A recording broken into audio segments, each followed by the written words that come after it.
मेरा नाम हसनीत कौर है और मैं एसकेवी बुलबुली घाना आसफ अली रोड से हूँ।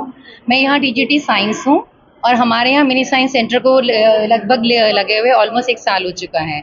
और उसका जो हमारे अपने पढ़ाने में जो योगदान रहा है वो आज आप यहाँ देख सकते हैं कि हमने नेशनल जो साइंस चैलेंज है वो अपने यहाँ ऑर्गेनाइज कराया और क्लस्टर लेवल का भी हमारे ही यहाँ वेन्यू था और उसके बाद बच्चे जो हैं वो जोनल लेवल तक पहुँच पाए हैं। यहाँ से बच्चे जो जीतेंगे वो आगे फाइनल्स तक पहुँचेंगे और फिनाले में वो सब बच्चे बैंगलोर जाने वाले हैं, जैसा कि हमने ऐसा सुना हुआ है। उम्मीद है वो बच्चे पहुँचेंगे भी ज़रूर।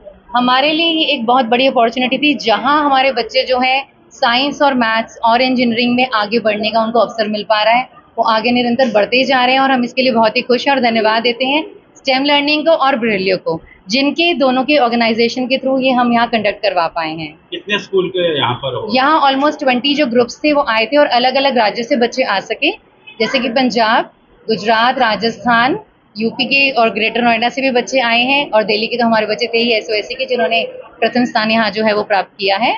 और मैं बहुत ही धन्यवाद देती हूँ अपने हृदय से कि बच्चों ने बहुत अच्छा किया और यहाँ हमें बहुत ही अच्छा लगा स्टेम लर्निंग और ब्रिलियो की मदद से जो हम यहाँ ये प्रोग्राम कंडक्ट करवा पाए हैं।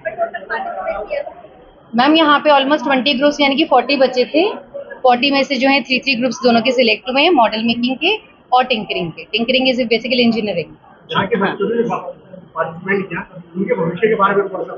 देखिए, जो बच्चे अभी से ही इतना अपना साइंस में इंटरेस्ट दिखा पा रहे हैं वो डेफिनेटली आगे तक पहुंचने में सक्षम हैं, ये ऐसा मैं मानती हूँ। नहीं तो वो बच्चे यहाँ तक भी ना पहुँच पाते और मैं उनके भविष्य के लिए भी शुभकामनाएं देती हूँ। देखिए सर, अगर हमारे साथ ये ऐसे जुड़े रहें और आगे हमारे बच्चों को प्रोत्साहन मिलता रहा तो मैं मानती हूँ कि यहाँ डेफिनेटली बच्चे आगे और भी अच्छी अच्छी जो जगहों पे आगे जा सकते हैं और कुछ ना कुछ ज़रूर सीखने को उनको मिलता रहेगा निरंतर ही। और सारे प्रोग्राम को आपने देखा। तो मैं संग्राम हूँ और मेरा ऑर्गेनाइजेशन का नाम है stem learning. Stem learning basically क्या है, स्कूल्स के अंदर मिनी साइंस सेंटर लगाता है, जिसको हिंदी में हम लोग लघु विज्ञान केंद्र बोलते हैं।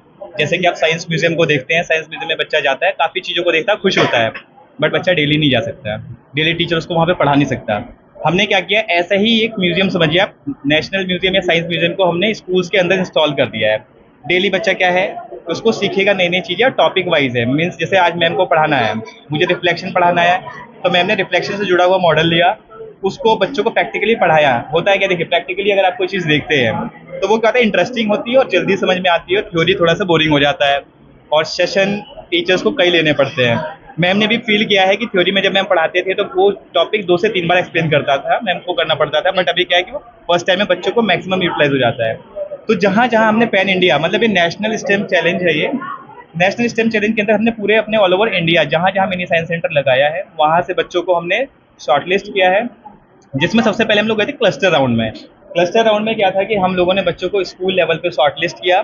स्कूल लेवल से शॉर्टलिस्ट करने के बाद जो बच्चों ने अच्छा परफॉर्म किया, हम वहाँ से क्लस्टर राउंड के बाद जोनल्स राउंड पे आए, जो कि आज आप लोग देख रहे हैं। जोनल्स में क्या है, हमारे पास नॉर्थ इंडिया के राजस्थान, पंजाब, हरियाणा, दिल्ली, उत्तर प्रदेश का आपका नोएडा, मेरठ, गाजियाबाद, ग्रेटर नोएडा और हिसार, रोहतक से हमारे जितने भी यहाँ के बच्चे हैं, ऑलमोस्ट हमारे यहाँ पे 40 स्टूडेंट्स आज थे, अलग अलग जगह से आए। 40 बच्चों ने जो पार्टिसिपेट किया। यहाँ से अब अगला जो है हमारा राउंड बेंगलोर में होगा, फिनाले, नेशनल स्टेम चैलेंज का जो फिनाले है वो बेंगलोर में होगा। आज 40 स्टूडेंट्स में से जो हमने फाइनल्स के लिए शॉर्टलिस्ट किया है, हर ग्रुप में से, जैसे आपने देखा होगा, एक साइंस का मॉडल मेकिंग कंपटीशन था जिसमें बच्चों ने साइंस के मॉडल बनाया, जिसमें उन्होंने बनाया है रेन वाटर, जो है आपका रेन सेंसर है, वो रेन डिटेक्टर सेंटर है, रेन वाटर जैसे ही आएगा आपके सेंसर पे तो that is a rain sensor. और दूसरा जो बच्चों ने बनाया है टिंकरिंग में, जो इंजीनियरिंग एंड टिंकरिंग का पार्ट था, सेकंड पार्ट, उसमें उन्होंने बनाया वाटर लेवल इंडिकेटर, जो हम देखते हैं कि घर में हमारी पानी के टैंक फुल हो जाते हैं और ओवरफ्लो करते रहते हैं। तो ये 2 आज हमारा कंपटीशन का पार्ट था। सभी बच्चों ने अच्छा किया, बट आगे के लिए फिनाले के लिए हमने अपने 3 ग्रुप्स को, यानी टोटल 3 ग्रुप्स में हमने 12 बच्चों को शॉर्टलिस्ट किया है। आगे मैं हैंड ओवर करूंगा हमारे प्रोग्राम मैनेजर विकास पांचाल सर को, जो आपको आगे के लिए संबोधित करेंगे। सर, जिस तरीके से एनसीईआरटी के काफी पैटर्न चेंज हो गए हैं और अगर हम बात करें उसमें स्टेम जो है वो साइंस और मैथ्स को लेकर काफी चलता है, तो क्या पैटर्न चेंज होने से देखो, हम लोग ना जो बेसिक हमारा फोकस है एनईपी है, new education policy. New education policy में ना स्टेम को बहुत एम्फेसाइज किया गया है, स्टेम एजुकेशन को।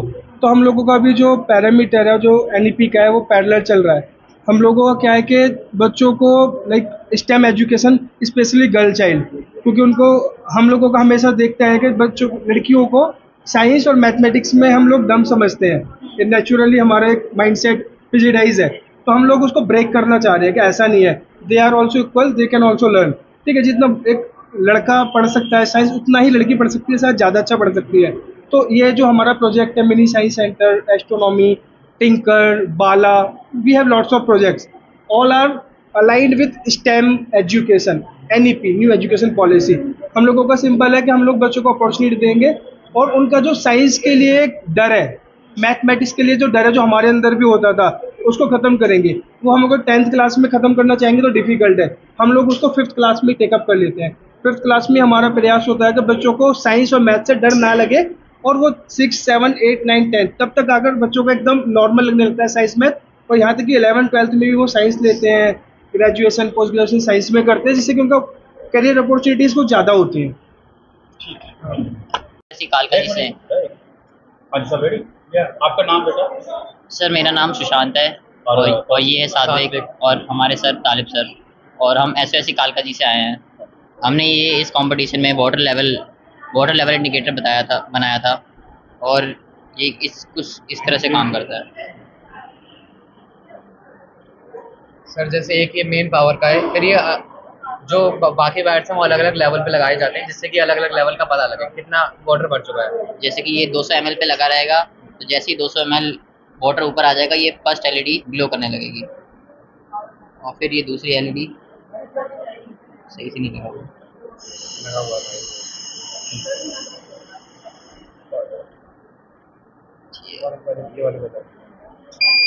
और इसी तरह ये जो बजर वाली वायर है ये टॉप पे लगेगी, और जैसे ही मतलब टॉप तक पानी आ जाएगा, इससे एक जैसे ही पता लग buzzer जाएगा कि ये लगेगा। टॉप तक टैंक भर चुका है, बजर बजेगा उससे। मेरा नाम शैलेंद्र वर्मा है। हम स्वामी विवेकानंद शिक्षा निकेतन स्कूल से आए हैं।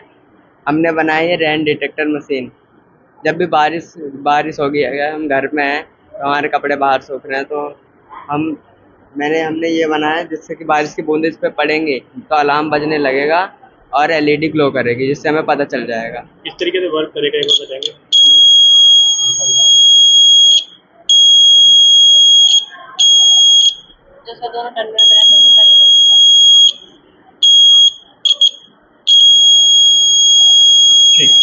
इसकी जगह बारिश की बूंद मतलब पानी भी डालेंगे। ठीक ठीक है, थैंक यू।